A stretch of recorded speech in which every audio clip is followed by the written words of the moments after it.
La Bible compare à une naissance la transformation du cœur par laquelle nous devenons enfants de Dieu. Ceux qui viennent de se convertir sont comme des nouveau-nés qui doivent croître jusqu'à la stature d'hommes et de femmes en Jésus-Christ. 1 Pierre 2,2, Éphésiens 4,15.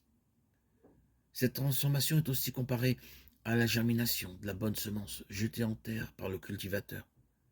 De même que le bon grain, ils doivent croître et porter des fruits. Le prophète Ésaïe dit qu'ils seront appelés des térébintes de la justice, une plantation d'éternel pour servir à sa gloire. Ésaïe 61,3. Ces illustrations tirées de la nature ont pour but de nous aider à mieux saisir les vérités mystérieuses de la vie spirituelle. Toute la sagesse et tout le génie de l'homme sont impuissants à créer la vie. C'est seulement par la vie que le Créateur leur donne que les plantes et les animaux subsistent. De même aussi, c'est uniquement par l'Esprit de Dieu que la vie nouvelle est engendrée dans le cœur des hommes. À moins d'être né d'en haut, Jean 3,3, nul ne peut participer à la vie que Jésus est venu donner. Il en est de la croissance comme de la vie. C'est Dieu qui change le bouton et la fleur en fruit. C'est par sa puissance que la semence se développe, qu'elle produit d'abord l'herbe, puis l'épi, puis le grain tout formé dans l'épi. Marc 4,28. Le prophète Osée s'exprime ainsi au sujet d'Israël. Il fleurira comme le lys, ils fleuriront comme la vigne. Osée 14, 5, 7.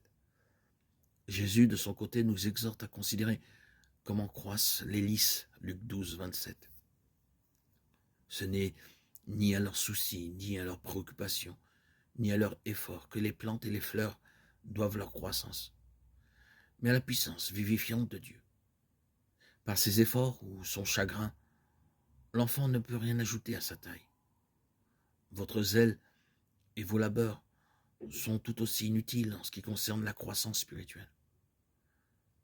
La plante et l'enfant croissent en s'incorporant les éléments nécessaires à leur subsistance, l'air, le soleil, la nourriture.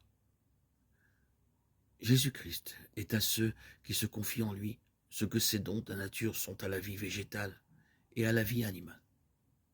Il est leur lumière à toujours. Il est un soleil et un bouclier. Ésaïe 79, Psaume 84, 12. Il sera pour Israël comme la rosée, il sera comme une pluie qui tombe sur un terrain fauché. Osée 14, 5, Psaume 72, 6. Il est l'eau vive, le pain de Dieu, qui descend du ciel et qui donne la vie au monde. Jean 6, 33.